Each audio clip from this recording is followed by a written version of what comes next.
Reinkarnasi Kaisar Iblis Abadi. Bab 1491. Xiao Ling, jangan terlalu keras. Fakta bahwa dia bisa menjadi orang suci di alam bawah membuktikan bahwa dia memiliki bakat yang bagus dan memang patut dipuji. Kata Sue Jin. Tapi dia tidak berusaha bergabung dengan kita. Dia hanya ingin menumpang dan mengikuti kita ke surga Daluo. Kata Xiao Ling. Kita juga tidak tahu latar belakangnya. Detailnya. Sue Jin berpikir sejenak setelah mendengar ini dan berkata, Xiao Ling, cari tahu tentang latar belakangnya. Dia berhasil mencapai alam suci di surga bawah, jadi dia mungkin orang terkenal. Bagus. Bukankah kamu bilang kamu tidak ingin pergi ke Daluotian? Kenapa kamu tidak mengatakan apa-apa tadi? Tanya Xiao Chen penasaran. Anda telah menyinggung Nona Sue Jin, bagaimana saya berani bicara? Kata Yansing sambil tersenyum kecut. Tersinggung? Tidak. Kata Xiao Chen, aku sudah mengobrol baik-baik dengannya dan kami mencapai kesepakatan. Kak Xiao, kamu masih kurang bijaksana dan kurang bersosialisasi. Kata Yansing serius, Nona Sue Jin tidak terlihat marah, tapi orang-orang dengan status seperti dia punya batas. Kalau aku bilang ingin meninggalkan timnya lagi, dia pasti akan marah. Tidak seserius itu, kan? Kalau kamu tidak mau pergi ke Daluotian, apa dia akan memaksamu? Bagaimana menurutmu? Sekali kau menyetujui sesuatu, sulit untuk mengingkarinya. Kata Yansing dengan sedikit penyesalan. Sue Jin adalah murid inti Sekte Suewe.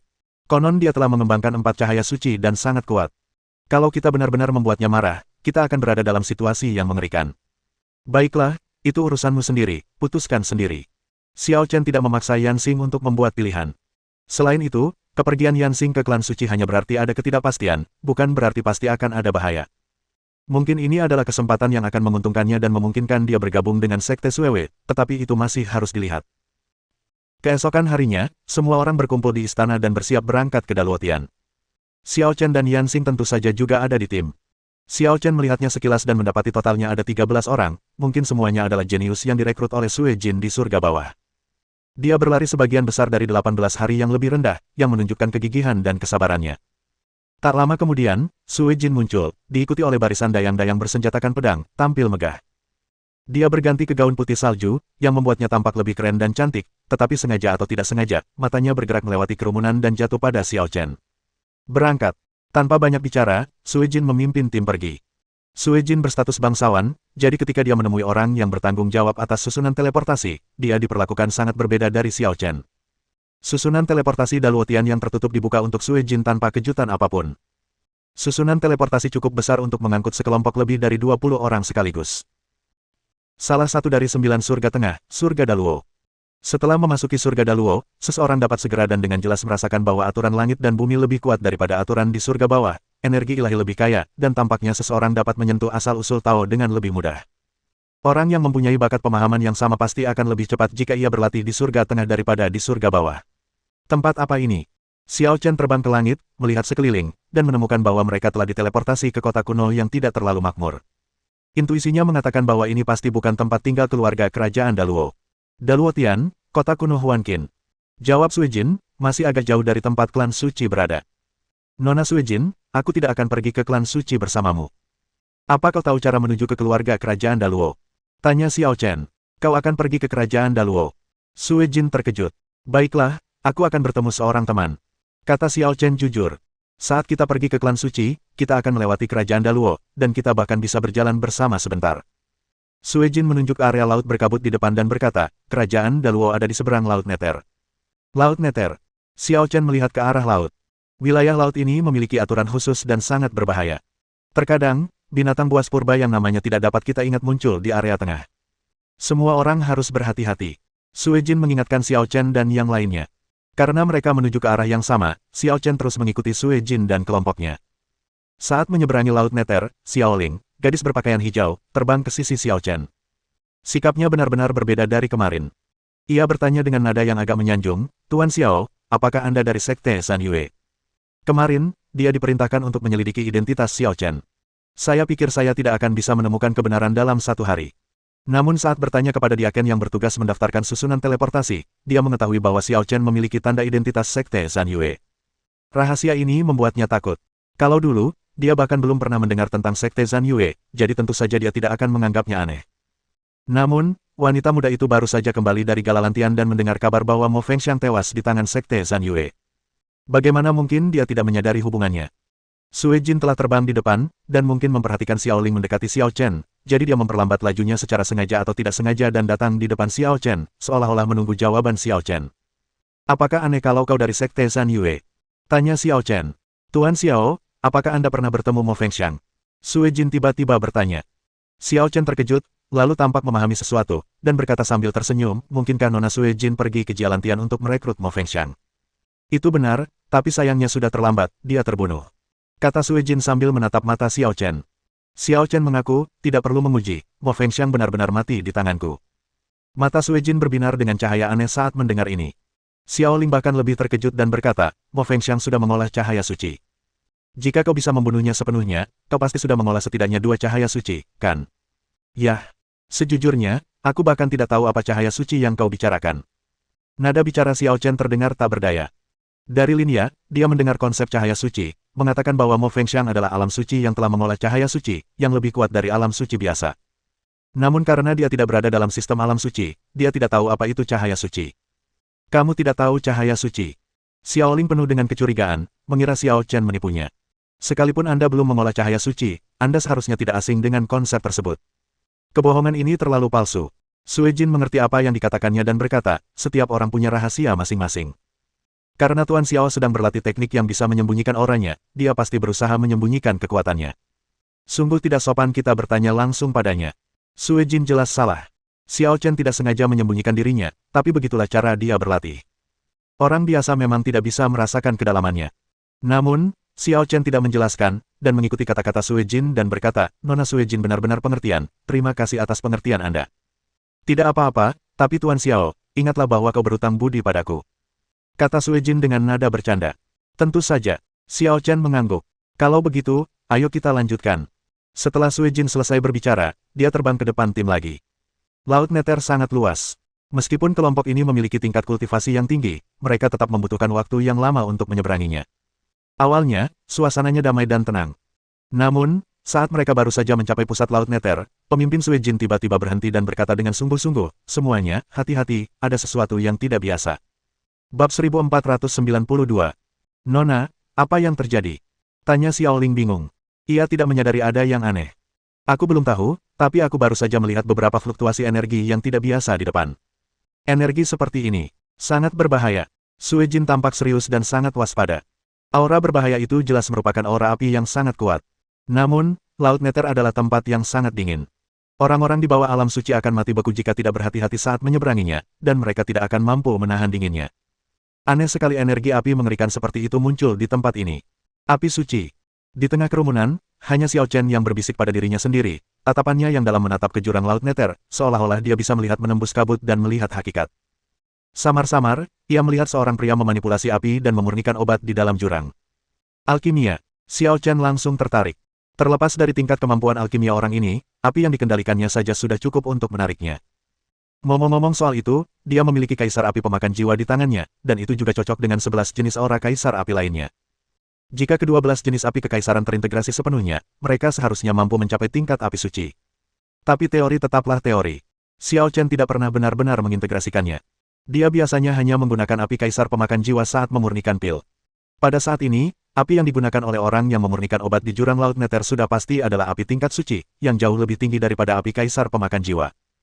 Hanya dengan menggabungkan 12 api kekaisaran, tingkat nyala api ini dapat dicapai. Ledakan. Tiba-tiba dari kedalaman Laut Nether, meledaklah semburan energi yang melahap jiwa, menimbulkan gelombang di wilayah laut yang radiusnya ribuan mil. Sue Jin dan kelompoknya bagaikan debu saat menyaksikan pemandangan mengerikan ini, begitu kecilnya hingga mereka tersapu dan tertelan dalam sekejap. Semuanya, hati-hati. Sue Jin mengingatkan semua orang di belakangnya, lalu melemparkan penghalang es besar untuk mencoba melindungi semua orang. Namun, peng, ombak besar menerjang dan langsung menghancurkan penghalang es. Formasi kerumunan pun hancur total, dan mereka pun tercerai-berai. Jauh di dalam Laut Nether, sesosok manusia mengurung diri, mengisolasi dirinya dari tekanan air laut dan gangguan eksternal, sehingga memungkinkannya berkonsentrasi menyempurnakan ramuan ajaib. Namun ketika melihat sosok ini, pelipisnya tampak buram, rambut dan jenggotnya memutih semua, wajah dan posturnya tua, dan jejak-jejak waktu terukir di sekujur tubuhnya, seolah-olah perjalanan waktu telah meninggalkan bekas padanya selama ribuan tahun. Namun, meskipun usianya sudah sangat tua, matanya masih bersinar terang. Meskipun ia tampak layu, jati dirinya masih tak terpahami. Tubuhnya yang layu menyimpan kekuatan yang bahkan dapat membuat orang suci gemetar. Masih ada satu langkah lagi. Mengapa kesuksesan belum tercapai? Lelaki tua itu sedang mengendalikan api suci merah dan memurnikan tungku pil. Kini tibalah saat yang paling kritis. Ia samar-samar merasa bahwa ramuan itu akan segera terbentuk dan disempurnakan. Secerca energi ramuan telah dilepaskan sebelumnya, dan diperkirakan Laut Netherworld di luar terguncang. Namun, entah mengapa, energi eliksir itu hanya muncul sesaat sebelum menghilang lagi. Eliksir yang sudah memiliki prototipe itu tidak mengalami kemajuan apapun, malah mengalami kemunduran dan pecah. Dia pasti sedikit tidak sabaran dan tidak stabil, tidak tahu apa yang salah. Cek, cek, sayang sekali. Tiba-tiba sebuah suara keluar tanpa peringatan apapun, mengejutkan lelaki tua itu. Wei Hao.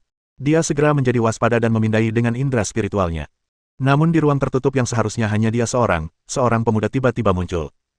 Pemuda itu berdiri di sana tanpa menyembunyikan apapun, kurang dari 3 meter darinya, menatapnya yang sedang meracik ramuan. Ia tidak tahu sudah berapa lama ia berada di sana. Bagaimana ini mungkin? Saat sedang memurnikan ramuan, dia sengaja menutup ruang di sekitarnya. Bagaimana mungkin dia tidak merasakan ada yang masuk?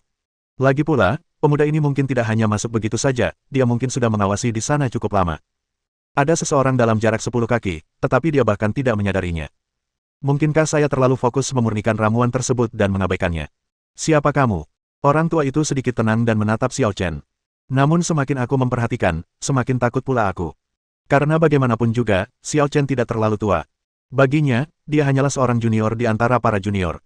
Bagaimana mungkin dia tidak menyadari kedatangan seorang junior? Aku hanya seorang pejalan kaki. Aura yang kau lepaskan saat memurnikan ramuan tadi mengguncang seluruh Laut Nether, dan semua rekanku pun berhamburan. Kata Xiao Chen polos. Kalau begitu, aku minta maaf. Pria tua itu tak bergerak sedikit pun untuk menyampaikan permintaan maafnya. Tak apa, itu hanya kebetulan. Kata Xiao Chen, tapi kau bersembunyi di laut untuk memurnikan ramuan itu, bukankah itu metode yang unik? Anak muda, apakah kamu juga mengerti alkimia? Mata lelaki tua itu berkilat terkejut. Kalau kau tidak mengerti, kau tidak akan datang jauh-jauh ke sini untuk menonton. Seru Xiao Chen kagum, keahlian alkimiamu memang yang terbaik yang pernah kulihat. Tak ada yang bisa mengalahkanmu. Ini sama sekali bukan sanjungan. Kemampuan alkimia lelaki tua itu begitu kuat sehingga jarang terlihat di dunia. Bahkan Xiao Chen pun perlu mempelajarinya dengan saksama. 4 kaisar dan agung dari alam Dewa Timur tidak diragukan lagi berada pada level adik laki-laki di depan orang tua ini. Xiao Chen awalnya ingin memuji lelaki tua itu, tetapi lelaki tua itu merasa tidak nyaman mendengarnya. Pujian Xiao Chen tidak terdengar seperti seorang junior yang menyapa seniornya. Sebaliknya, seolah-olah ia telah menjadi juniornya dan Xiao Chen sedang membimbingnya. Orang pertama yang kau temui tidak termasuk dirimu, apakah itu berarti kaulah yang pertama? Tanya lelaki tua itu sambil tersenyum penuh arti. Sepertinya temanku sangat yakin dengan pencapaiannya dalam Dao Alkimia. Ini, haruskah diartikan seperti ini? Xiao Chen tidak berdaya. Karena kita sesama praktisi, bagaimana kalau kita bahas seni alkimia? Tanya lelaki tua itu sambil tersenyum. Kawan muda, menurutmu apa alasan ramuanku ini gagal? Xiao Chen berpikir sejenak dan berkata, ada 2 alasan untuk kegagalan. Orang tua itu terkejut, saya ingin mendengar pendapatmu. Pertama, kau tidak mahir menggunakan api suci dan tidak bisa mengendalikannya sepenuhnya. Kata Xiao Chen perlahan, sebelumnya, saat aku di atas sana, aku bisa merasakan api menyebar kemana-mana dari jauh. Jika kau benar-benar bisa mengendalikan api suci, ini tidak akan terjadi. Dan kau sendiri tahu ini, itulah sebabnya kau memilih untuk memurnikan ramuan itu di Laut Nether. Laut Nether adalah tempat yang sangat dingin dan gelap, yang menangkal sifat-sifat api suci dan mengurangi disipasi energi. Kalau tidak, jika berada di tempat lain, api suci mungkin akan menimbulkan gelombang besar dan membakar semua yang ada di sekitarnya. Itu benar sekali, memang ada benarnya. Orang tua itu tersenyum, dan kesannya terhadap Xiao Chen sangat berubah, dan dia memandangnya dengan kekaguman. Pengendalian api adalah bagian penting dari proses alkimia.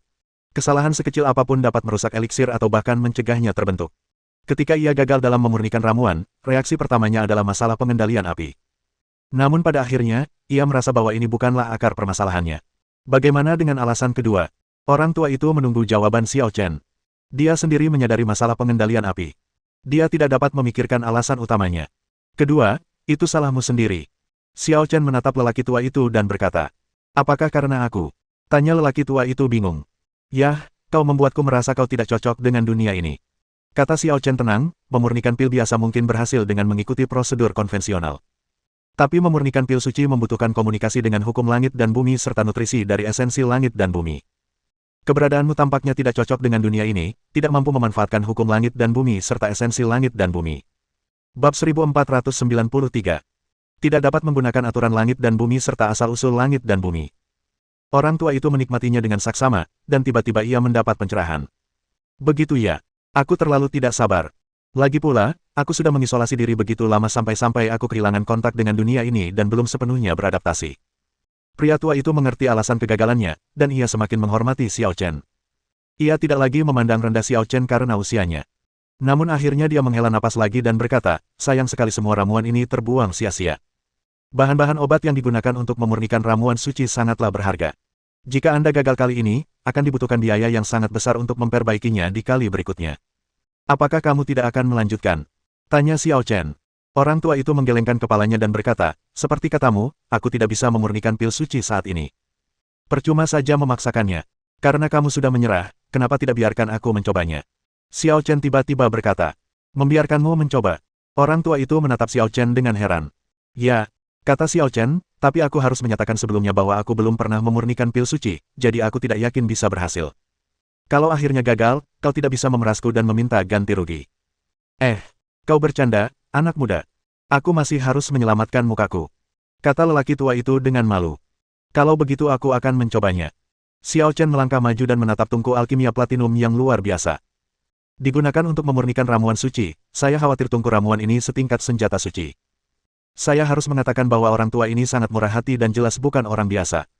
Ramuan suci dalam tungku hampir berhasil. Jika memurnikan ramuan suci membutuhkan 100 langkah, maka orang tua itu telah menyelesaikan 99 langkah dan hanya menyisakan langkah terakhir. Apa yang ingin dilakukan Xiao Chen sangat sulit, tetapi juga sangat sederhana. Fondasi langit dan bumi, akar segala sesuatu. Langit memiliki batas, tetapi hanya aku yang tak terlihat. Tiba-tiba, Xiao Chen terlihat mengaktifkan teknik penciptaan Hongmeng, mengulurkan tangannya, dan segala sesuatu di dunia berada di telapak tangannya. Asal-usul dunia yang luas dan tak terbatas berkumpul dan menyatu ke dalam tungku alkimia di bawah bimbingan Xiao Chen. Gemuruh. Kuali platinum itu tiba-tiba mengeluarkan suara, dan ramuan suci yang telah rusak di dalamnya menyerap saripatinya dan mulai mengembun lagi, dengan gumpalan aroma ramuan suci yang mengepul ke udara. Ini. Ketika lelaki tua itu melihat pemandangan ini, matanya terbelalak tak percaya. Siapakah pemuda ini? Bagaimana mungkin ia bisa memanipulasi asal-usul langit dan bumi sesuka hati, menyerap energi paling murni, dan mengintegrasikannya ke dalam pil? Dengan cara seperti itu, seberapa sulitkah memurnikan ramuan suci? Seorang santodan. Sebuah ide tiba-tiba muncul dalam pikiran lelaki tua itu. Orang-orang suci alkimia sangat langka bahkan di zaman kuno. Pemuda ini menjadi seorang bijak alkimia pada generasi berikutnya, dan bakat serta pencapaiannya dalam alkimia mungkin lebih baik daripada dirinya. Dan Ning. Ketika Xiao Chen pertama kali bersentuhan dengan pil suci, ia sangat serius. Ia menarik asal-usul langit dan bumi ke dalam pil tersebut, dan pil suci akhirnya muncul. Ledakan. Saat pil suci itu sepenuhnya terkondensasi, suara gemuruh bagaikan kiamat menggelegar turun, dan seluruh laut neter mendidih seakan telah menguap dan terkuras habis, dan semua air laut menggantung terbalik di langit. Inilah penglihatan saat pil suci terbentuk, yang lebih mengerikan daripada penglihatan makhluk hidup yang menerobos alam suci. Hebat, luar biasa. Hari ini mataku benar-benar terbuka. Mengetahui pil suci telah siap, lelaki tua itu dipenuhi kegembiraan dan menangkupkan tinjunya ke arah Xiao Chen berulang kali, kekagumannya padanya tak terlukiskan. Meskipun dia telah menyempurnakan pil suci sebelumnya, dia yakin bahwa dia tidak dapat menyelamatkan situasi seperti yang dilakukan Xiao Chen ketika pil suci gagal. Berdasarkan hal ini saja, dapat disimpulkan bahwa pencapaian Xiao Chen dalam alkimia lebih unggul darinya. Sepertinya kita berhasil secara kebetulan. Xiao Chen juga mengangguk puas. Pencapaian tuan muda dalam alkimia sungguh menakjubkan. Bagaimana bisa kau bilang itu hanya keberuntungan? Pria tua itu tertawa. Bahkan di zamanku, hanya sedikit orang yang bisa melampauimu dalam alkimia, atau mungkin bahkan tidak ada sama sekali. Setelah jeda sejenak, ia ragu lagi, lalu berkata dengan agak malu, Tuan, pil suci ini telah hidup di tangan Anda, dan seharusnya saya berikan kepada Anda. Tapi saya sangat membutuhkannya saat ini, saya ingin tahu apakah saya bisa. Seolah takut Xiao Chen akan kesal, dia langsung menambahkan, jangan khawatir, Tuan. Saya bisa menggunakan cara lain untuk mengganti kerugian Anda dan tidak akan membiarkan Anda menderita kerugian apapun. Mendengar ini, Xiao Chen merasa sedikit lebih baik terhadap lelaki tua itu. Ia tersenyum dan menggelengkan kepala, berkata, kau terlalu banyak berpikir. Aku tidak punya pikiran apapun tentang pil suci, dan aku tidak butuh kompensasi apapun. Kali ini menyentuh pil suci tidak diragukan lagi merupakan pengalaman yang sangat berharga bagi Xiao Chen. Dengan pengalaman ini, dia akan lebih percaya diri dalam memurnikan pil suci sendiri di lain waktu. Oleh karena itu, ia merasa bahwa orang tua itu bukan saja tidak berutang apapun padanya, tetapi malah telah mengambil keuntungan darinya. Kita bertemu secara kebetulan, kita akan bertemu lagi jika memang ditakdirkan. Xiao Chen ingin pergi mencari Pei Anqi, tetapi takut lelaki tua itu akan terus mengganggunya, jadi dia hanya meninggalkan pesan dan menghilang. Gerakannya aneh sekali. Aku bahkan tidak bisa melihatnya. Orang tua itu berdiri di sana dengan linglung. Xiao Chen jelas pergi dengan bantuan kemampuan spasial, tetapi dia tidak dapat merasakan fluktuasi spasial apapun dan tidak dapat melacak ke arah mana Xiao Chen pergi. Dia tidak hanya ahli dalam alkimia, tetapi kekuatannya sendiri juga sangat luar biasa. Apa latar belakangnya? Di luar Netherworld, Sui Jin dan kelompoknya yang telah tersebar akhirnya bersatu kembali, dan semua orang masih ketakutan. Apa yang terjadi barusan? Apa ombaknya seseram itu? Tanya Xiaoling sambil menepuk dadanya. Ini jelas bukan ombak biasa. Ada orang di bawah laut Nether. 4 cahaya suci muncul di sekitar tubuh Sui Jin, dan matanya terfokus saat dia menatap langsung ke laut Nether, seolah mencoba melacak sumbernya. Namun ia gagal. Sepertinya ada penghalang di dasar laut yang menghalanginya melihat situasi sebenarnya. Apakah ada seseorang? Tanya Xiaoling heran. Mungkinkah seorang senior sedang membuat terobosan? Entahlah. Sui Jin menggeleng. Lagi pula, itu bukan sesuatu yang bisa kita ganggu. Mari kita coba hindari. Nona, Anda benar sekali. Kita telah lolos dari bahaya dengan selamat. Jangan membuat masalah lagi dan lanjutkan perjalanan kita. Kata Xiaoling. Baiklah, ayo berangkat. Sui Jin memanggil semua orang. Tunggu. Yansing tiba-tiba berteriak panik. Nona Sui Jin, Xiao Chen hilang. Xiao Chen. Sui Jin tertegun. Dia melihat sekeliling dan tidak melihat jejak Xiao Chen. Apakah kamu tidak mengikuti Xiao Chen? Tanya Xiaoling. Ombaknya begitu kuat saat itu, semua orang tersapu. Bagaimana mungkin aku peduli padanya? Yansing tersenyum getir. Apakah Xiao Chen akan tersapu ke dasar laut? Tebak Xiaoling. Nona Sui Jin, bagaimana kalau kita turun dan mencarinya? Saran Yansing. Tidak. Sui Jin menolak dengan tegas, katanya, dia cukup kuat. Kalau dia selamat, dia pasti bisa mengejar kita. Kalau sampai terjadi sesuatu, kita tidak akan bisa menolongnya, dan nyawa kita yang akan melayang. Ya, Nona, Anda benar. Xiaoling setuju. Senior di dasar laut itu punya kemampuan yang luar biasa. Dia bisa menguapkan seluruh laut Nether dalam sekejap. Kalau kita membuatnya marah, akibatnya akan fatal. Kita tidak bisa mengambil risiko hanya demi dia. Tapi, Yansing sedikit khawatir. Baiklah, ikuti instruksiku. Sui Jin menyela, Xiao Chen hanya pergi ke negeri Daluo untuk mencari seseorang. Tujuannya berbeda dengan kita. Tidak perlu buang-buang waktu. Ayo pergi. Sui Jin memimpin dan terbang maju terlebih dahulu, dan yang lainnya segera mengikutinya. Mereka tidak mengenal Xiao Chen, jadi tentu saja mereka tidak akan mengambil risiko demi dia. Melihat ini, Yansing menghela napas dan mengikuti tim tanpa daya. Bab 1494. Ketika Xiao Chen keluar, Sui Jin dan kelompoknya sudah pergi. Berdasarkan kecepatan Xiao Chen, dia pasti bisa mengejar. Namun setelah dipikir-pikir lagi, tujuan mereka tidak sama, jadi lebih baik bagi mereka untuk berpisah. Sehari kemudian, Xiao Chen menyeberangi Laut Nether dan tiba di wilayah Kerajaan Daluo. Wilayah Kerajaan Daluo juga luas dan tak terbatas. Xiao Chen bertemu seorang kultivator muda di jalan dan bertanya, rekan Taois, ke arah mana keluarga Kekaisaran Daluo berada? Kultivator muda itu melirik Xiao Chen, menunjuk ke barat daya, dan berkata, lurus saja ke arah itu. Kalau kau bergerak cepat, kau bisa sampai di ibu kota dalam 3-5 hari. Terima kasih. Xiao Chen mengucapkan terima kasih dan hendak pergi. Teman, apa kau akan ikut bertarung di atas ring? Kalau begitu, kusarankan kau cepat-cepat, mungkin akan dimulai dalam beberapa hari ke depan. Biksu muda itu tiba-tiba mengingatkan. Xiao Chen berhenti sejenak, berbalik, dan bertanya, arena apa? Kau tidak tahu. Biksu muda itu terkejut. Itu pengumuman yang dikeluarkan oleh klan suci. Siapapun yang bisa menaklukkan keluarga kerajaan Daluo akan menjadi tamu kehormatan klan suci. Menaklukkan keluarga kekaisaran Daluo. Xiao Chen merasa semakin aneh. Apakah klan suci dan keluarga kekaisaran Daluo punya dendam? Aku tidak tahu banyak tentang dendam. Ketika klan suci pertama kali muncul, mereka tampak berhubungan baik dengan keluarga kekaisaran Daluo, tetapi setelah beberapa saat, mereka berpisah lagi karena alasan yang tidak diketahui. Biksu muda itu mendesah, kasihan sekali permaisuri ini. Setelah dia berkuasa, dia memang menerapkan banyak kebijakan yang menguntungkan negara dan rakyat, jauh lebih baik daripada kaisar-kaisar sebelumnya, tetapi... Permaisuri. Xiao Chen berhenti sejenak. Yah, ngomong-ngomong soal ratu ini, dia sungguh luar biasa. Kata biksu muda itu dengan kagum. Dia memiliki darah bangsawan, tetapi dicap sebagai sampah dan noda sejak usia muda. Dia menghilang selama ratusan tahun, dan beberapa orang menduga dia dibunuh oleh orang tuanya sendiri.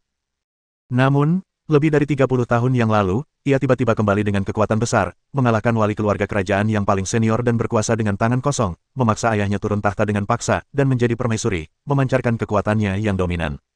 Itu memang dia. Xiao Chen menghela napas lega saat mendengar ini. Dia datang ke Daluo Tian hanya untuk mencoba peruntungannya, karena Pei Anqi mungkin tidak ada di sini. Namun, ternyata ia beruntung. Pei Anqi berada di kerajaan Daluo dan menjadi ratu. Namun, situasinya tampaknya tidak begitu baik. Klan suci. Ekspresi Xiao Chen berubah dingin. Ia mengucapkan terima kasih lagi kepada kultivator muda itu, lalu bergegas pergi. Kultivator muda itu berkata bahwa jika Xiao Chen bergerak cepat, dia bisa mencapai ibu kota dalam 3 hingga 5 hari. Namun kenyataannya, dia sangat meremehkan Xiao Chen.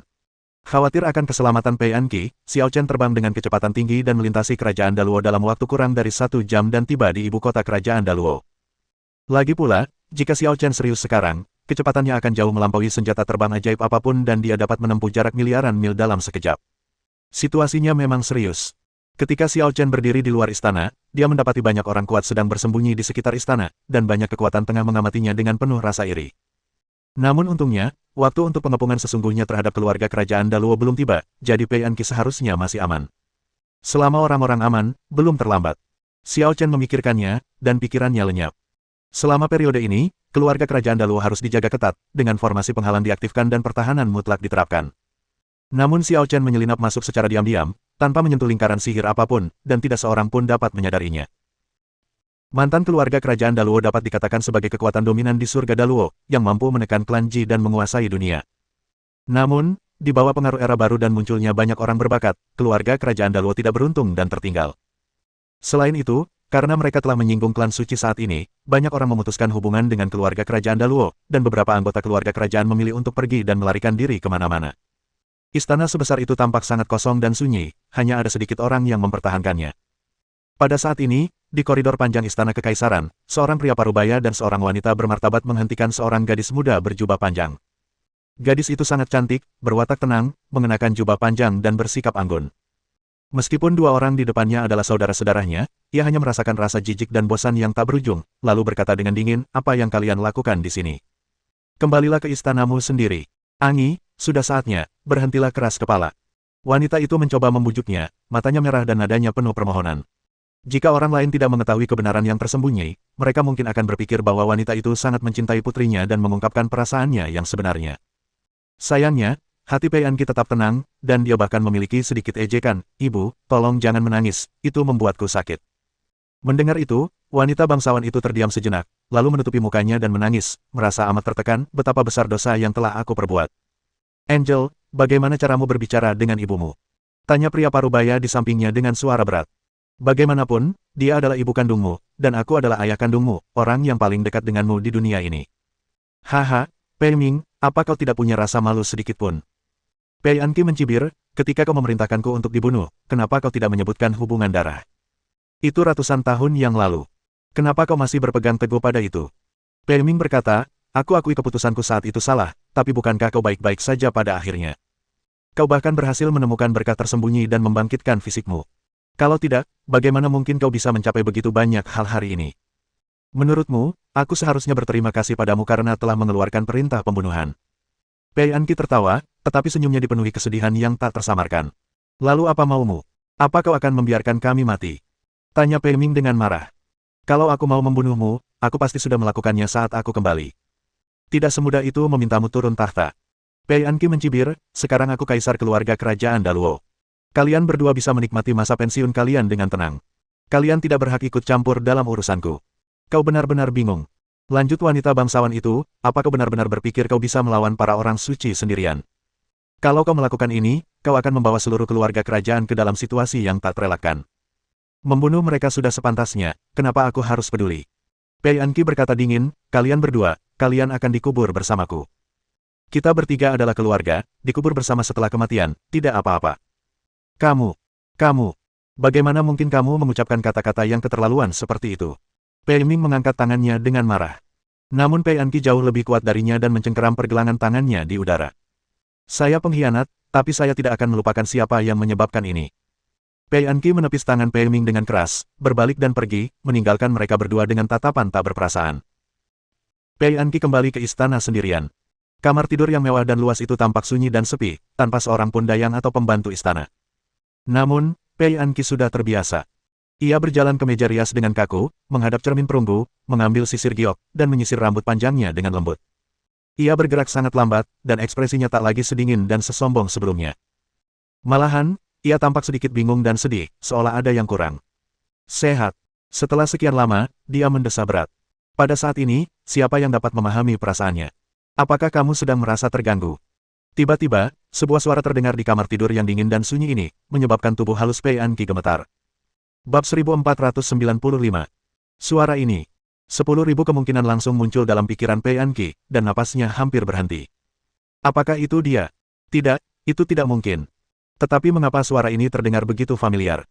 Meskipun Pei Anki merasa tidak salah dengar, dia tidak berani menyimpulkannya begitu saja.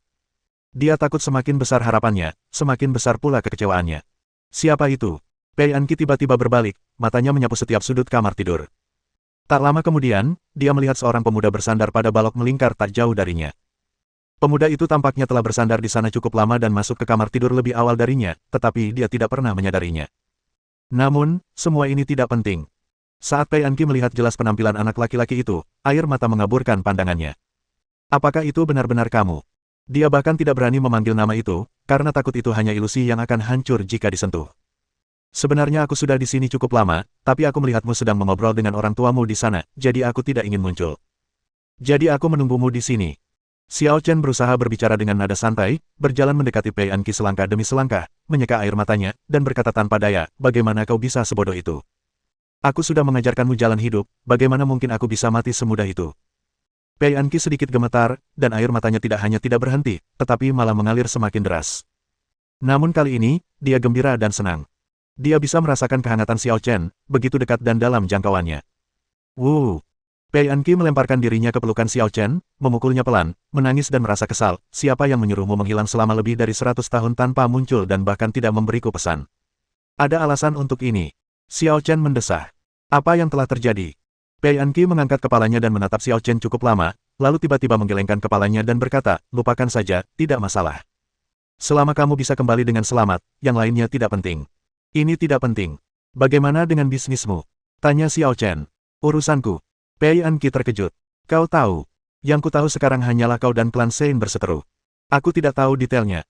Kata Xiao Chen, katakan padaku, apa yang terjadi selama bertahun-tahun. Baiklah, ini cerita panjang, mari kita bicarakan perlahan-lahan. Suasana hati Pei Anki segera menjadi tenang. Faktanya, dia tidak sepenuhnya yakin kalau Xiao Chen telah meninggal, dan dia selalu memiliki ilusi di dalam hatinya. Pertama, Xiao Chen telah mengajarinya cara hidup yang agung. Dia telah berlatih sampai sekarang dan hampir hidup dan sulit dihancurkan, apalagi Xiao Chen.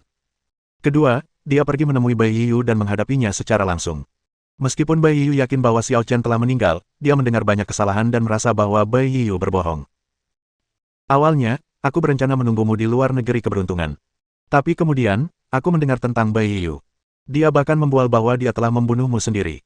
Aku tak kuasa menahannya, jadi aku kembali ke langit tengah untuk menanyainya. Ketika tanah keberuntungan ditutup, Liang Xiu membuka lorong ruang angkasa, dan Liang Kui, Bai Yiyu, Tuo Bawang, dan bayangan hitam semuanya lolos.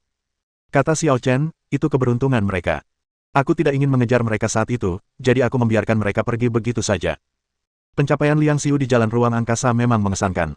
Setelah menjadi orang suci, kekuatan supernatural spasialnya semakin kuat, dan ia dapat membuka saluran spasial yang melintasi tanah penciptaan untuk sementara waktu. Orang-orang kudus lainnya tidak memiliki kemampuan itu. Setelah kembali, apa kau langsung menemui Bai Yiyu? Xiao Chen tiba-tiba teringat sesuatu dan bertanya, kau belum mencapai alam suci saat itu, kan? Bagaimana mungkin kau lawannya? Saat itu aku tidak terlalu memikirkannya. Pikiranku penuh denganmu dan aku ingin tahu informasimu. Kata Pei Anki. Kamu. Xiao Chen tidak tahu harus berkata apa untuk sesaat. Jangan khawatir, aku baik-baik saja, kan? Melihat ekspresi Xiao Chen, Pei Anki tertawa terbahak-bahak, tapi ini semua berkatmu karena telah mengajariku jalan hidup yang agung. Kalau tidak, aku pasti sudah mati di tangan Bai Yiyu. Apakah kamu bertarung dengannya? Tanya Xiao Chen. Tentu saja. Kata Pei Anki, aku mencuri heksagramnya, aneh kalau dia tidak mau membunuhku.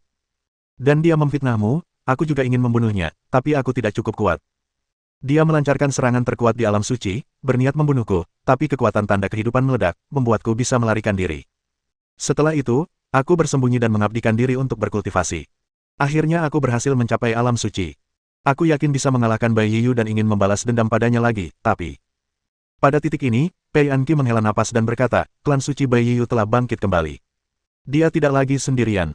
Dia memiliki klan suci yang besar di belakangnya. Aku tidak tahu harus mulai dari mana. Jadi, kau kembali ke Daluotian? Tanya Xiao Chen.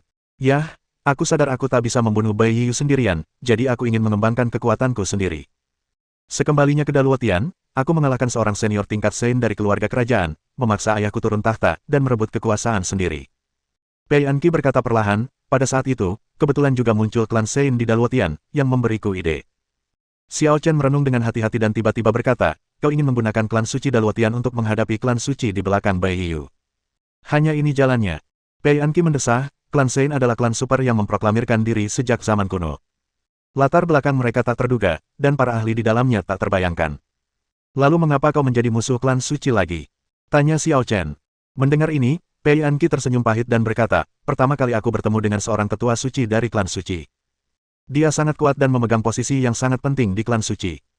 Setelah beberapa kali berinteraksi, dia juga sangat menghargaiku dan bersedia menerimaku sebagai muridnya. Ini hal yang bagus, kata Xiao Chen. Kabar baik. Pei Anqi memutar matanya ke arah Xiao Chen dan berkata, dia melihat fisikku dan cara hidup hebat yang kupelajari, dan dia ingin aku mengajarinya cara hidup hebat itu. Xiao Chen. Hanya mereka yang telah mempraktikkan jalan vitalitas yang akan mengerti betapa menyimpangnya hal itu. Siapapun yang memiliki metode kultivasi ini di hadapannya akan diincar dan dimata-matai, membuat orang tergila-gila. Cinta bukan tentang mengajarimu, tapi tentang memintamu mengajarinya. Lalu kenapa dia tidak menganggapmu sebagai gurunya? Xiao Chen mencibir. Benar, jadi aku menolaknya. Kata Pei Anqi, tapi dia tidak menyerah dan meminta muridnya untuk mendekatiku, katanya dia ingin menjodohkan kami. Jika aku menikah dengan klan suci, aku bisa mempelajari keahlian klan suci, dan klan suci juga bisa membantuku menghadapi Bai Yiyu. Tentu saja, aku tidak mungkin menyetujui ini. Aku memarahi mereka, baik guru maupun murid, dan berencana untuk benar-benar memutuskan hubungan dengan mereka dan tidak akan pernah berhubungan lagi dengan mereka. Kata Pei Anqi, tapi sayangnya, karena sekarang aku sudah memprovokasi mereka, tidak akan semudah itu untuk kabur. Jadi, mereka mengeluarkan pemberitahuan untuk membiarkan orang-orang dari berbagai kekuatan menyerangmu. Tanya Xiao Chen. Ya, Pei Anqi mengangguk dan berkata, dengan kekuatan mereka, akan mudah untuk menangkapku. Tapi bagaimanapun juga, mereka tidak ingin membunuhku. Mereka ingin aku menyerah dan mengalah. Itulah sebabnya mereka ingin mengepung keluarga kerajaan Daluo dan memaksaku dengan situasi ini. Kau sungguh tidak tahu malu. Mata Xiao Chen berkilat dingin. Bab 1496. Xiao Chen, kenapa kita tidak? Pei Anqi tiba-tiba menatap Xiao Chen dengan mata berbinar, ingin mengatakan sesuatu tetapi menahan diri. Apa yang ingin kamu katakan? Tanya Xiao Chen. Kenapa kita tidak kawin lari saja? Tanya Pei Anqi dengan serius. Serius, ya. Xiao Chen hampir menggigit lidahnya. Pikiran Pei Anqi terlalu liar. Aku serius, ya. Pei Anqi menatap Xiao Chen langsung dan berkata, kau sudah berada di alam suci saat itu. Setelah lebih dari 100 tahun, kau pasti telah membuat terobosan yang lebih hebat lagi. Jika kita bergabung, kita pasti punya peluang untuk keluar dari pengepungan. Ide Pei Anqi sangat sederhana. Xiao Chen masih hidup, sisanya tidak lagi penting, tidak perlu terus bersikeras. Tidak masalah apakah Bai Yiyu terbunuh atau tidak. Jika dia tidak ingin balas dendam, dia bisa menyerahkan semua yang dimilikinya saat ini. Apa kau benar-benar berpikir begitu? Xiao Chen menatapnya dan berkata, apa yang akan terjadi pada orang tuamu jika kita pergi? Hidup atau mati, apa hubungannya denganku? Pei Anqi berkata dengan ekspresi dingin, mereka memang ingin membunuhku sejak awal. Jangan keras kepala begitu. Meskipun kamu punya dendam di hatimu, kamu tidak bisa bersikap kejam terhadap mereka. Kata Xiao Chen, kalau tidak, sekalian saja kamu bunuh mereka. Ekspresi Pei Anqi tampak rumit dan tak terpahami saat mendengar ini. Ia menghela napas dan berkata, apa menurutmu aku terlalu berhati lembut? Apapun keputusanmu dalam hal ini, sebenarnya tidak salah. Tapi yang terpenting dalam hidup adalah bahagia. Tak perlu sinis dan memaksakan diri. Nasihat Xiao Chen. Tentu saja, apa yang dimaksudnya bukanlah bahwa Pei Anqi harus membalas kejahatan dengan kebaikan. Apakah Pei Anqi harus dibunuh atau dipertahankan bukanlah kuncinya. Kuncinya adalah jangan memanfaatkan kesalahan orang lain untuk memaksakan diri. Jika musuhmu hidup dalam kedamaian dan kepuasan, sementara kamu sendiri tidak bisa berpikiran terbuka, bukankah itu akan menjadi suatu kerugian? Pei Anqi tampak mengerti apa yang dimaksud Xiao Chen dan mengangguk kecil, tetapi segera berkata dengan malu, lalu menurutmu apa yang harus kita lakukan sekarang? Tunggu, kata Xiao Chen. Tunggu apa? Tunggu musuh datang. 3 hari kemudian, Sui Jin dan kelompoknya juga tiba di ibu kota Daluo. Nona, bagaimana kalau kita langsung ke klan suci? Apa yang kita lakukan di kerajaan Daluo? Tanya Xiao Ling. Sui Jin berkata, aku menerima kabar bahwa klan Sein meminta kita berkumpul di sini dulu. Aku belum tahu apa itu. Oh. Xiao Ling mendengar ini dan tidak bertanya lagi. Kalian semua, cari tempat menginap dulu. Xiao Ling dan aku bisa pergi ke tempat janji temu. Akan merepotkan kalau terlalu banyak orang. Perintah Sui Jin. Ya, Yanxing dan yang lainnya yang datang dari surga bawah pergi bersama. Xiao Ling pergi ke Menara Yanyu bersama Sui Jin. Ketika mereka tiba di Menara Yanyu, Sue Jin dan pelayannya mendapati bahwa seluruh gedung telah dipesan dan orang biasa tidak diizinkan masuk.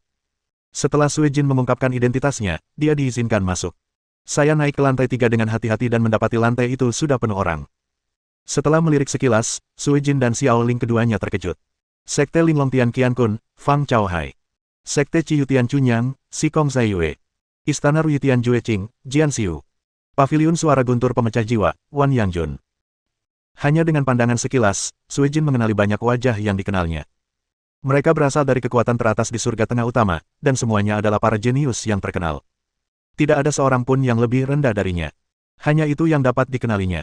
Mereka yang tidak dapat dikenali jelas bukan orang biasa. Mereka yang bisa berkumpul di sini setidaknya memiliki level yang sama. Sementara Sue Jin menatap semua orang juga menatapnya, dengan ekspresi berbeda-beda. Ternyata Nona Sue Jin, gadis salju dari Sekte Suewe, telah tiba. Selamat datang, selamat datang. Seorang pemuda tampan berjubah panjang berdiri dengan senyum di wajahnya. Sue Jin membalas salam, saudara Fang, sama-sama. Tentu saja Sue Jin mengenal pemuda berjubah panjang ini. Dia berasal dari Sekte Qiankun di Linglongtian, dan namanya Fang Chaohai. Sekte Suewe juga ada di Linglongtian dan sama terkenalnya dengan Sekte Qiankun.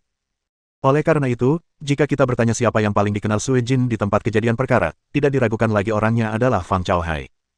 Konon, Fang Chaohai adalah murid terbaik kedua di Sekte Qiankun, hanya kalah dari putri kesayangan surga, Mu Yuhan. Ia telah mengolah 4 cahaya suci dan kekuatannya setara dengan Sue Jin. Aku sudah lama mendengar nama besar gadis salju dari Sekte Suewe.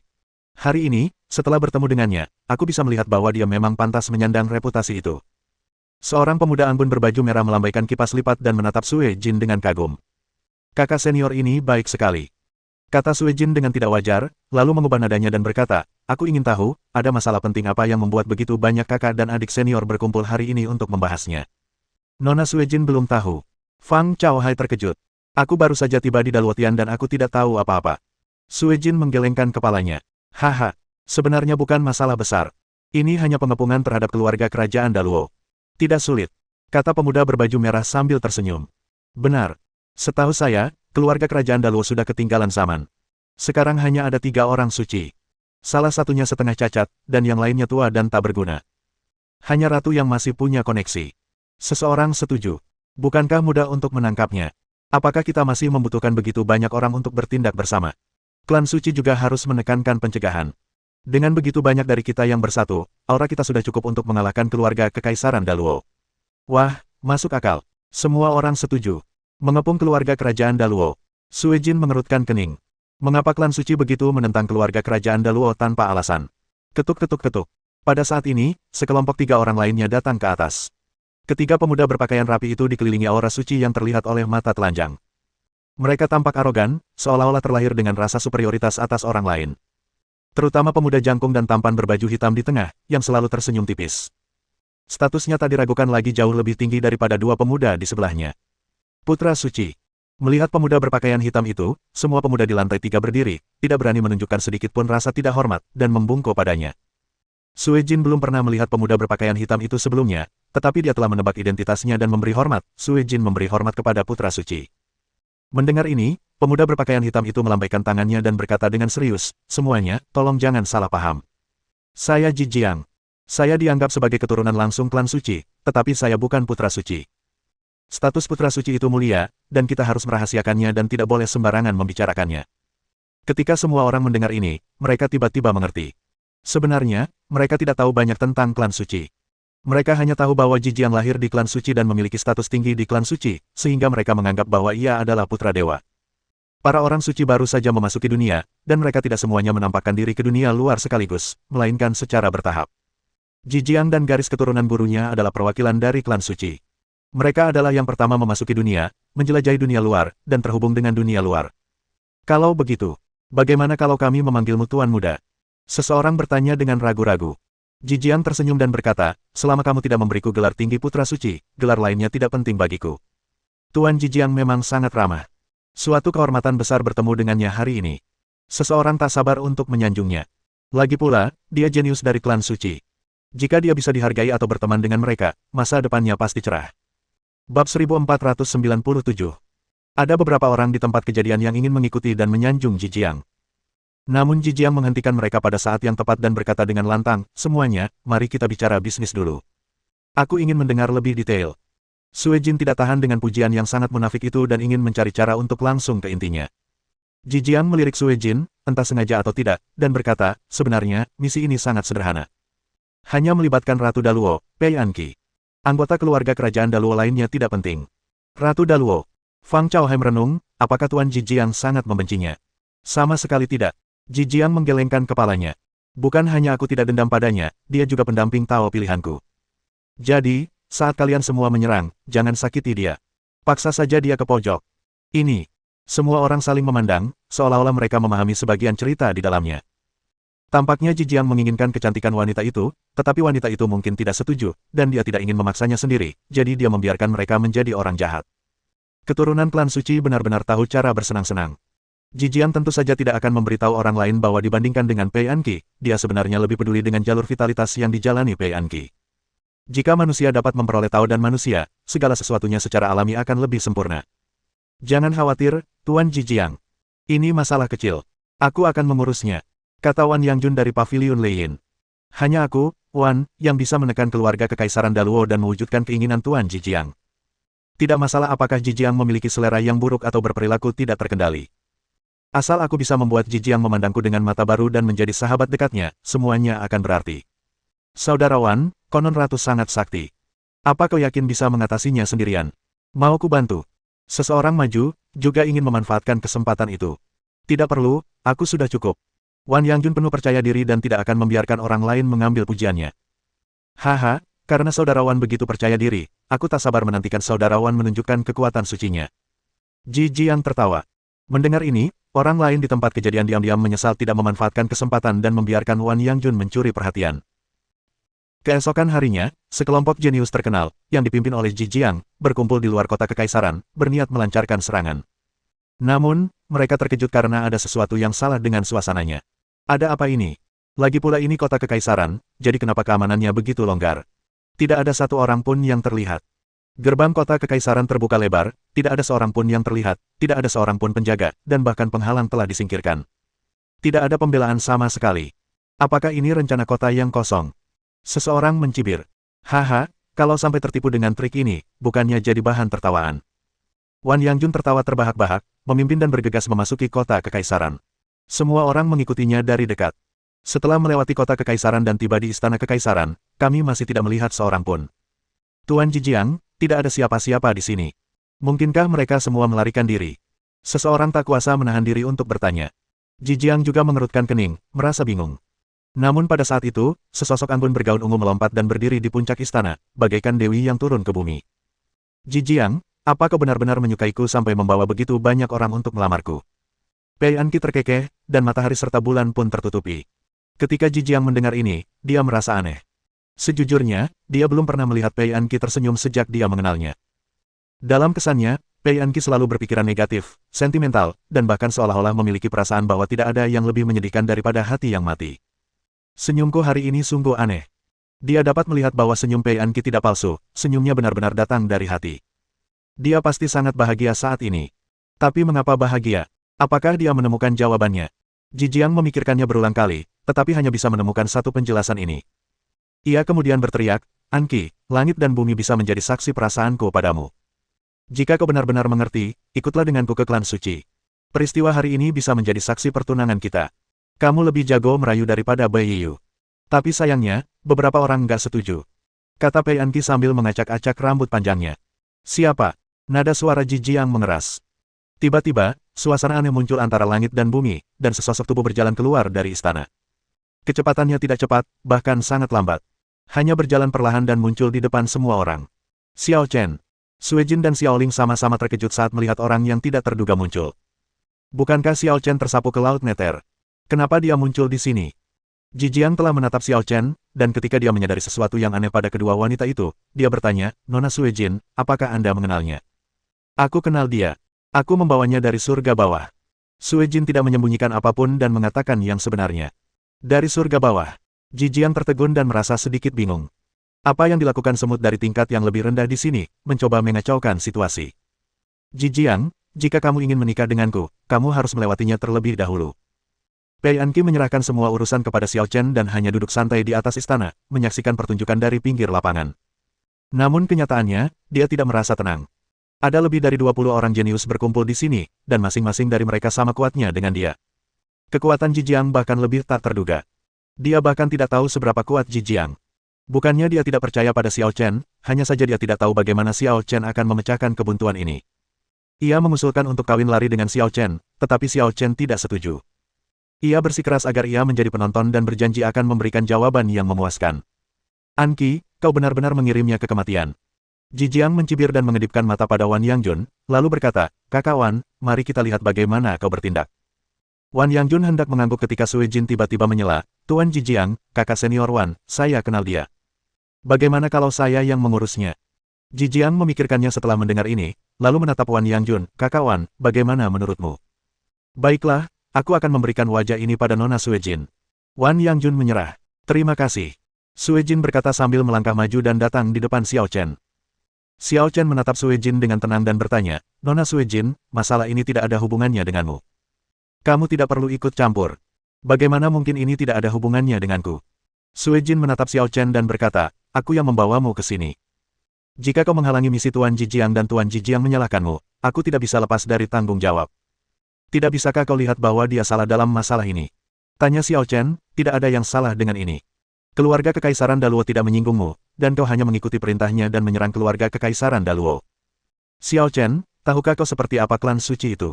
Sui Jin menggelengkan kepalanya. Banyak hal tidak bisa diukur hanya dengan benar atau salah. Aku juga tidak bisa menahan diri. Tidak mungkin dia bisa menyembunyikan fakta bahwa Xiao Chen telah mengikutinya ke Daluo Tian, jadi ketika Jijiang bertanya padanya tentang hal itu tadi, dia langsung memberitahunya. Dia mewakili kultus bulan salju dan tidak boleh menyinggung klan suci, jika tidak maka akan mengakibatkan konsekuensi yang tidak terduga. Apakah perilaku Jijiang benar atau salah? Itu bukan urusannya. Dasar orang tak berdaya. Cibir Xiao Chen, Nona Sui Jin, kita punya nilai dan pendirian yang berbeda. Tak ada gunanya bicara lagi. Xiao Chen, apa kau ingat kau berutang budi padaku? Sui Jin berkata, aku tidak menginginkan apapun lagi.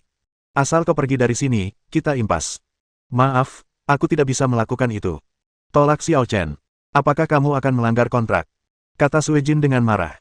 Membatalkan kontrak lebih baik daripada melawan keinginan sendiri. Kata Xiao Chen dengan tenang. Sui Jin terkejut ketika mendengar ini, raut wajahnya berubah tak yakin. Ia berkata dengan dingin, apa kau ngotot ingin melakukan apapun sesukamu?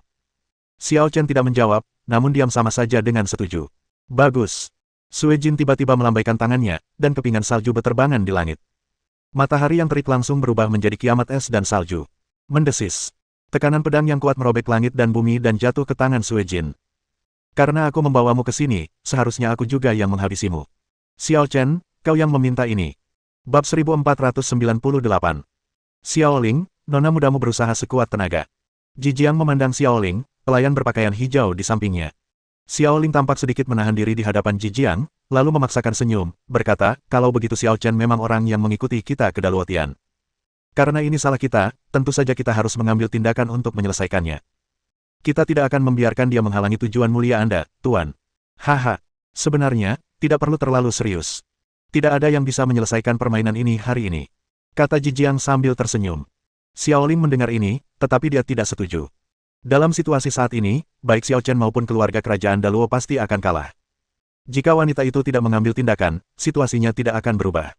Tetapi wanita itu harus mengambil tindakan dan menjelaskan posisinya. Jika tidak, jika masalah ini terbongkar di kemudian hari, sulit dikatakan apakah hal itu akan menyinggung Jijiang dan klan suci. Wanita muda itu mewakili sekte Suewe dan tidak dapat mengambil risiko apapun. Sekalipun hanya ada bahaya kecil yang tersembunyi, Anda harus memberantasnya sendiri, sekali dan untuk selamanya, guna mencegah timbulnya masalah di masa mendatang. Bajingan kecil, jangan membual. Pei Anqi duduk di puncak istana yang menjulang tinggi, dengan awan dan kabut melayang di sekelilingnya, seolah-olah dia berada di puncak langit, membuat seluruh tubuhnya kabur dan halus. Saat dia melihat Sui Jin menghunus pedangnya untuk membunuh Xiao Chen, dia secara naluri merasa khawatir. Meskipun Xiao Chen penuh percaya diri dan tampak bertekad untuk menyingkirkan semua rintangan, Sui Jin juga bukan master biasa. Kombinasi dari Avenue of Vitality dan fisik seseorang sungguh merupakan kekuatan yang ajaib. Karena berita kematian Xiao Chen dan luka parah yang dialaminya akibat ulah Bai Yiyu, dia melewatkan masa kemasan kemajuan nasional di era baru dan tertinggal dari yang lain selama puluhan tahun sebelum dia resmi mulai berjuang menuju alam suci. Dalam waktu singkat, dia telah melampaui yang lain dan mengembangkan 4 sinar cahaya suci. Namun, dia merasa tidak akan mudah baginya untuk mengalahkan Sui Jin, dan setidaknya mereka berdua akan terluka. Negosiasi gagal, dan Sue Jin melambaikan tangannya untuk menciptakan angin dan salju ekstrim, menutupi dirinya dan Xiao Chen. Pada saat yang sama, pedang panjang yang terbuat dari es hitam muncul di tangannya. Pedang ini jelas merupakan benda yang luar biasa. Pedang ini mengandung kekuatan hukum yang dahsyat. Bahkan sebelum diayunkan, ketajamannya cukup untuk membekukan area dalam radius 1000 mil, dan hawa dinginnya menusuk tulang. Xiao Chen, kamu membuat keputusanmu sendiri, jangan salahkan aku. Sue Jin tak berkata apa-apa, sosoknya bergerak, dan dia mengayunkan pedang esnya. Dalam sekejap, cahaya pedang menyambar, bagaikan bima sakti yang tercurah keluar, cahaya keperakan bersinar terang, dan embun beku menyelimuti ruang angkasa, menelannya inci demi inci. Pedang ini tidak menggunakan kekuatan sihir apapun, seolah-olah diayunkan begitu saja. Namun siapapun yang berani meremehkan kekuatan pedang ini, ia pasti akan menyesalinya. Sue Jin jelas-jelas punya niat membunuh, dan dengan serangan pedang ini, dia bermaksud melenyapkan Xiao Chen. Namun ternyata dia agak terlalu imajinatif. Tepat saat cahaya pedang es hendak menyentuh Xiao Chen di sepanjang ruang, Xiao Chen dengan santai mengambilnya dengan tangannya. Dentang. Xiao Chen memegang ujung tajam pedang es itu dengan mantap di tangannya, semudah dan sesantai mengambil sebuah benda dari luar angkasa. Klik. Pedang es itu ditahan dengan paksa, dan kekuatan es serta ruang beku yang dibawanya langsung hancur berkeping-keping, layu bagai kelopak, lalu berangsur-angsur hilang. Bagaimana? Itu mungkin. Pupil mata Sue Jin tiba-tiba mengecil, seolah-olah dia melihat hantu. Ini, pasti bohong, kan? Xiaoling membelalakan matanya, seolah tak bisa menerima pemandangan ini. Dia tahu lebih dari siapapun, betapa kuatnya wanita muda itu. Wanita muda itu tak berniat melepaskan pedang itu. Seorang Sein biasa pasti akan mati menghadapi pedang itu. Tapi, apa yang terjadi dengan Xiao Chen? Wan Yangjun, Fang Chaohai dan yang lainnya juga terkejut, dan rasa hikmat muncul di hati mereka. Apakah sesuatu yang tidak terduga akan terjadi hari ini? Menarik. Meskipun Ji Jiang sempat teralihkan perhatiannya, senyum nakal segera muncul di wajahnya. Kupikir kau hanya bersikap misterius, tetapi apakah itu benar-benar ketergantunganmu? Ji Jiang bergumam pada dirinya sendiri, lalu menatap Pei Anqi yang berdiri di awan. Pei Anqi jelas-jelas mengabaikan Ji Jiang. Saat itu, ia juga terkejut dengan pemandangan di depannya, lalu ia sangat terkejut. Nona Sue Jin, berhentilah sekarang, aku masih bisa berpura-pura tidak terjadi apa-apa. Kata Xiao Chen dengan tenang, sambil memegang pedang Sue Jin di satu tangan. Anda, Sue Jin tiba-tiba menamparkan dengan tangan kirinya, membuat Xiao Chen sedikit menghindar. Ia memanfaatkan kesempatan itu untuk menghunus pedangnya dan melepaskan diri dari kendali Xiao Chen. Begitu ya, pantas saja kau bisa membunuh Mo Fengxiang. Kekuatan seperti itu benar-benar membuatku terkesan. Sue Jin tampak serius, tetapi dia tampaknya tidak menyadari bahwa dia telah dikalahkan. Mo Fengxiang. Xiao Chen terkejut. Kau kenal dia? Aku pergi ke Jialantian, tapi aku terlambat selangkah. Dia sudah terbunuh olehmu, kata Sue Jin, tapi itu tidak masalah. Pedang tadi hanyalah kecelakaan. Mulai sekarang, pertempuran yang sebenarnya akan dimulai. Begitu kata-kata itu terucap, Sue Jin mengayunkan pedangnya, dan tekanan pedang membelah seluruh area. Pada saat ini, seluruh aura Sue Jin berubah, dan kekuatan suci yang tak terbatas berkumpul di belakangnya, mengembun menjadi 4 cahaya suci yang cemerlang. Xiao Chen, tunjukkan kekuatanmu yang sebenarnya. Jangan berpikir hanya karena kau berhasil menangkis serangan pedangku yang terakhir, kau masih bisa menahan serangan ini. Cahaya suci Sue Jin memadat, pedang es dikelilingi oleh hukum, dan auranya arogan.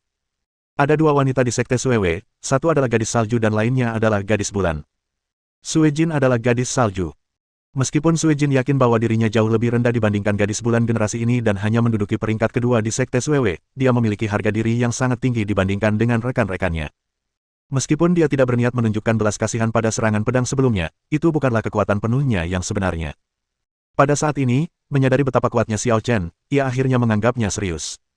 Cahaya suci mengembun dan pedang itu bergerak dengan kekuatan maksimal. Angin, bunga, salju, bulan. Gaun Sue Jin berkibar, sosoknya seperti kupu-kupu hantu, dan dia mengayunkan pedang es yang mengandung makna hukum tertinggi, menampilkan konsepsi artistik tertinggi dari sekte Suewe. Dalam sekejap, 4 penampakan ekstrim meledak antara langit dan bumi. Badai menderu, bunga-bunga es berjatuhan, salju turun lebat, dan bulan berwarna perak muncul di langit. Setiap visi memiliki konsepsi artistik yang sangat indah, tetapi juga mengandung pembunuhan yang ekstrim. Niat membunuh yang begitu kuat, gerakan pedang macam apa ini? Beberapa orang tercengang dan terkejut. Sue Jin sangat kuat. Itu jurus yang diwariskan oleh sekte Suewe. Kau pantas disebut gadis salju. Fang Chaohai menatap Sue Jin, matanya berbinar. Dia juga berasal dari Linglongtian dan tahu banyak tentang sekte Suewe. Jurus, angin, bunga, salju, dan bulan, merupakan rahasia sekte salju dan bulan yang hanya bisa dipraktikkan oleh gadis salju dan gadis bulan masa kini. Akan tetapi, memiliki kualifikasi untuk berpraktik dan mampu berhasil dalam praktik merupakan 2 konsep yang berbeda. Di antara semua gadis salju dan gadis bulan dalam sejarah, hanya sedikit yang berhasil mempraktikkan gerakan ini dan melepaskannya dalam pertarungan sesungguhnya. Pada saat ini, Sue Jin tidak diragukan lagi melakukannya. Tidak mudah untuk bisa menunjukkan jejak kehendak suci. Ada kilatan di mata Ji Jiang, dan dia menatap Sue Jin dengan kekaguman. Wanita ini harus berada di tanganku sendiri. Tidak bagus. Di atas istana Yuntian, Pei Anqi juga terkejut dengan tindakan Sue Jin. Ia tiba-tiba berdiri, merasa gugup dan gelisah. Dia ingin segera keluar untuk menolong Xiao Chen, tetapi dia takut Xiao Chen akan marah. Jangan keras kepala, jangan keras kepala. Pei Anqi berdoa dalam hati. Bab 1499. Ketika romantisme yang menyentuh ambang kehendak suci itu menampakkan diri, semua yang hadir memandangnya dengan penuh kekaguman. Pedang Sue Jin saat ini sangat memukau, dengan 4 konsepsi artistik yang ekstrim, seperti 4 ruang, 4 dunia kecil yang berkembang tanpa akhir. Xiao Chen berdiri di tengah-tengah niat pedang Sue Jin, terus-menerus ditindas oleh 4 jenis konsepsi artistik. Kalau itu orang suci yang lain, sekalipun dia telah mengembangkan tubuh yang terkuat, dia akan dengan mudah terkoyak oleh kekuatan ini. Namun, tidak diketahui apakah Xiao Chen terlalu fleksibel, tetapi di bawah tekanan 4 kondisi pikiran, tubuhnya hampir cacat, tetapi dia masih baik-baik saja dan ekspresinya tidak banyak berubah. Aduh, kamu cari masalah. Desahan pelan menunjukkan ketidakberdayaan. Tiba-tiba, Xiao Chen, yang tertindas oleh 4 dunia kecil dan 4 fenomena aneh, perlahan mengulurkan tangan kanannya dan menunjuk dengan jari biasa. Pengrusakan. Klik, klik, klik, klik. 4 alam kecil konsepsi artistik diledakkan oleh satu jari dan berubah menjadi ketiadaan. Namun kekuatan jari-jarinya tidak pernah berkurang, menembus kekosongan. Engah. Cahaya suci di sekitar Sue Jin hancur, dan tubuh halusnya tertusuk oleh kekuatan jari-jari itu, meninggalkan lubang berdarah. Peng. Kekuatan yang sangat besar itu juga membuat Sue Jin terlempar ke samping, dan gaunnya pun berlumuran darah, yang mana hal tersebut sangatlah menyedihkan dan mengejutkan. Merindukan. Xiaoling tertegun dan tampak pucat. Ia segera terbang untuk memeriksa kondisi Sue Jin. Ini. Apa kau bercanda? Kau mematahkan Feng Hua Sui Yue milik Sue Jin hanya dengan satu gerakan dan melukainya dengan serius. Ekspresi wajah Fang Chaohai berubah dari serius menjadi ngeri. Selain Sue Jin dan Xiaoling, dialah satu-satunya yang paling memahami kekuatan romantisme. Belum lagi dia, bahkan Mu Yuhan, orang nomor 1 di Sekte Qiankun, tidak akan mampu mengalahkan Sue Jin dengan mudah. Itu tidak masuk akal. Dari mana asal-usul orang ini? Wajah Ji Jiang berubah hitam saat ini. Pedang pertama Sue Jin dengan mudah diblokir oleh Xiao Chen, tetapi dia sebenarnya tidak menganggapnya serius dan tidak menanggapi Xiao Chen dengan serius. Namun, meskipun Sue Jin berusaha sekuat tenaga untuk melakukan teknik Feng Hua Xuewe, teknik itu dipatahkan oleh Xiao Chen hanya dengan satu jari. Sungguh aneh. Mungkinkah orang ini lebih kuat darinya? Nona, apa kabar? Xiaoling membantu Sue Jin yang terluka parah berdiri dan hampir menangis. Aku baik-baik saja. Sue Jin berdiri dengan susah payah, masih dalam keadaan terkejut, menatap kosong ke arah Xiao Chen, siapa kamu? Xiao Chen meliriknya, tetapi tidak menjawab. Ia menoleh ke Ji Jiang dan bertanya, apakah kamu Ji Jiang? Ekspresi Ji Jiang berubah, lalu ia tersenyum ramah dan berkata, aku tak menyangka Anqi akan memiliki seseorang sekuat dirimu di sisinya. Aku salah perhitungan. Untuk saat ini, kita berpisah dulu, dan kita akan bertemu lagi. Setelah mengatakan itu, Ji Jiang mengedipkan mata pada 2 pemuda dari klan suci di sampingnya dan bersiap untuk pergi. Tunggu. Teriak Xiao Chen, datang sesukamu, pergi sesukamu, semudah itukah? Ji Jiang berhenti sejenak dan bertanya, apa yang ingin kamu lakukan? Setidaknya bersujudlah padaku sebelum kau pergi. Kata Xiao Chen dengan nada acuh tak acuh. Apa katamu? Ekspresi Ji Jiang menjadi gelap dan ia merendahkan suaranya. Siapapun bisa merasakan kemarahan yang perlahan membakar dirinya. Dia adalah keturunan langsung dari klan suci. Membuatnya bersujud. Tidak mau bersujud. Kata Xiao Chen, kalau begitu tinggalkan saja hidupmu. Beraninya kau. Wan Yangjun melesat dan berdiri di depan Xiao Chen, semangat juangnya membara. Nak, jangan pikir hanya karena kau mengalahkan Sue Jin, kau bisa berbuat sesuka hati. Tuan Ji Jiang, bagaimana mungkin kau menghinanya dengan sengaja? Setelah menyaksikan kehidupan romantis Sue Jin, Wan Yangjun sebenarnya tidak yakin bisa mengalahkan Sue Jin. Tetapi Sue Jin dan Xiao Chen saling mengenal, dan dia curiga bahwa Sue Jin membiarkan Xiao Chen menang dan bekerja sama dengannya di pertunjukan itu. Mengambil langkah mundur, bahkan jika Xiao Chen benar-benar kuat, apakah dia masih dapat dibandingkan dengan klan suci? Dia berdiri membela Ji Jiang saat ini. Sekalipun dia tidak bisa mengalahkan Xiao Chen, dia pasti akan memenangkan hati Ji Jiang. Sungguh menguntungkan meski sedikit terluka, tetap bisa bersandar di pohon besar Ji Jiang. Tuan Ji Jiang, serahkan orang ini padaku. Wan Yangjun menyatakan kesetiaannya, lalu tinjunya menjadi begitu kuat hingga menyebabkan ruang terdistorsi, dan dia melesat ke arah Xiao Chen. Mata Xiao Chen tenang, tanpa kata-kata yang tidak perlu, dia menunjuk dengan satu jari. Pengrusakan. Gerakannya sama saja, sama-sama biasa, tetapi kekuatan dan niat membunuhnya benar-benar berbeda. Ledakan. Kekuatan jari meledak, dan energi penghancur menyelimuti tinju Wan Yangjun.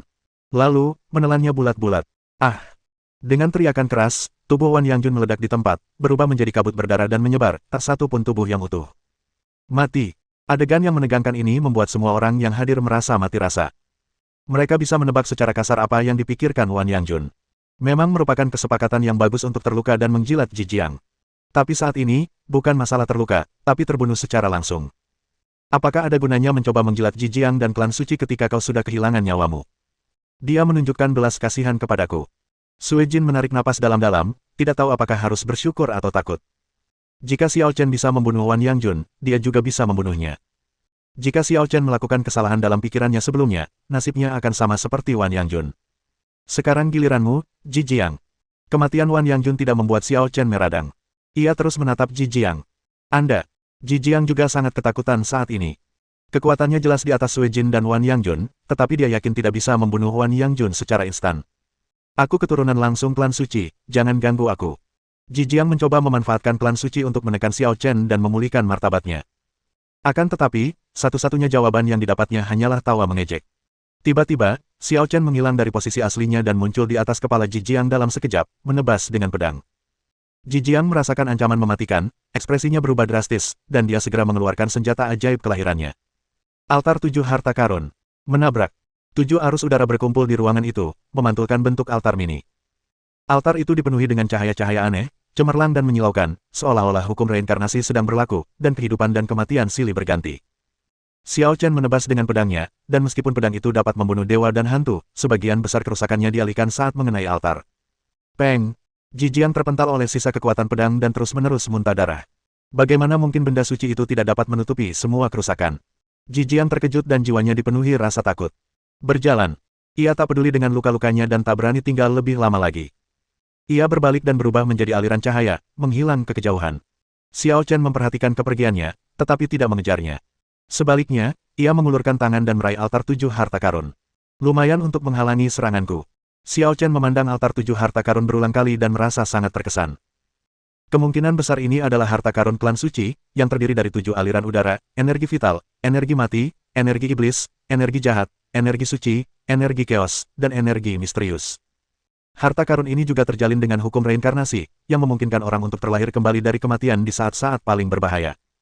Dapat dikatakan bahwa harta karun ini merupakan senjata ajaib penyelamat jiwa kelas 1. Xiao Chen. Ketika Pei Anqi melihat Ji Jiang melarikan diri, dia terbang turun dan datang di depan Xiao Chen. Trofi ini untukmu gunakan untuk membela diri. Xiao Chen menyerahkan altar 7 harta karun kepada Pei Anqi. Pei Anqi terkejut. Meskipun hatinya senang, ia menolak dan berkata, aku punya jalan kehidupan, jadi aku tidak butuh ini.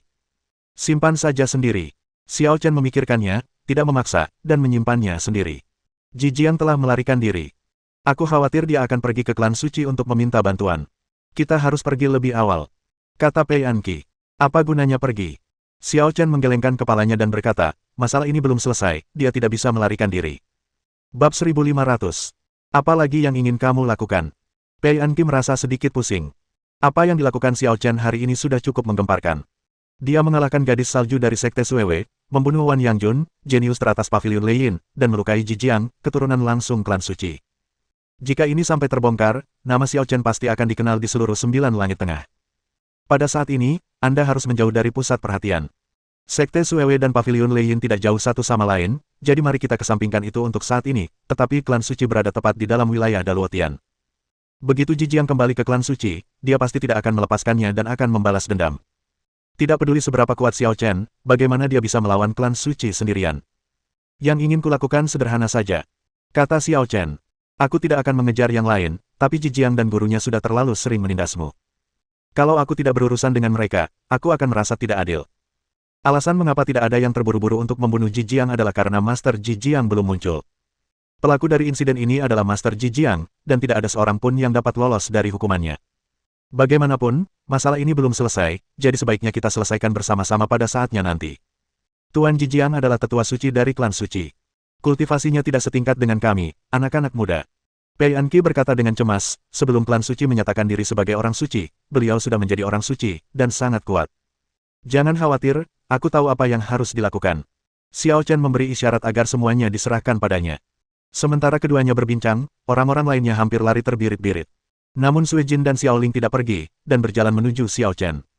Terima kasih atas belas kasihanmu. Aku sungguh minta maaf atas masalah ini. Sui Jin tampak sedikit malu. Xiao Chen meliriknya dan berkata sambil tersenyum, kau lucu sekali. Kau tahu Jijiang salah, tapi kau masih bersikeras melawanku. Sekarang kau sadar kau tak bisa mengalahkanku, kau datang dan minta maaf. Apa maksudmu? Nona muda itu sudah minta maaf, jadi kenapa kau ribut-ribut begitu?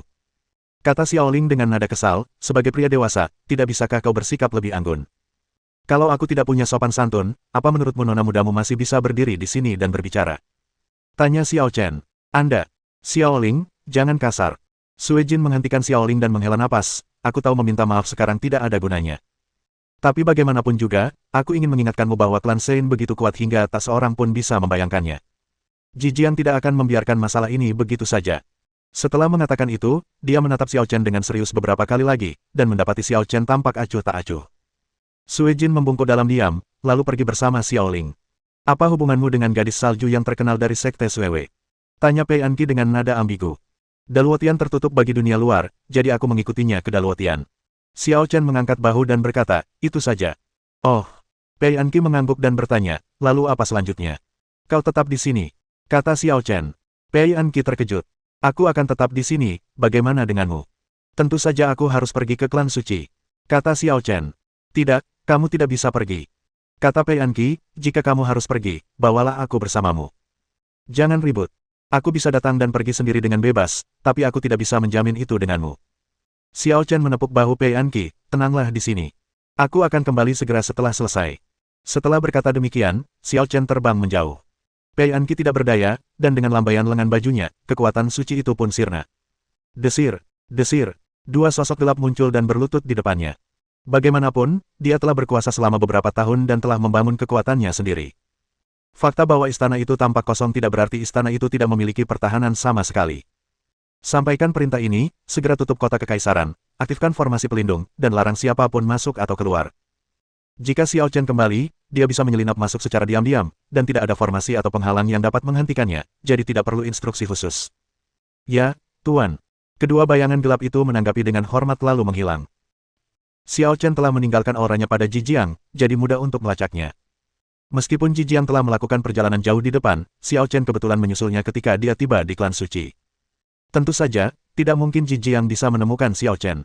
Untungnya, aku kembali. Saat Jijiang melangkahkan kaki ke klan suci, dia merasa jauh lebih tenang. Saat menghadapi pedang Xiao Chen sebelumnya, ia benar-benar merasa seperti menghadapi kematian. Bahkan altar 7 harta karun pun tak mampu sepenuhnya mengimbangi tekanan pedang tersebut, dan ia pun terluka parah. Altar 7 harta karun telah hilang. Xiao Chen seharusnya bisa mengejar dan membunuhnya. Entah kenapa dia belum berhasil menyusulnya.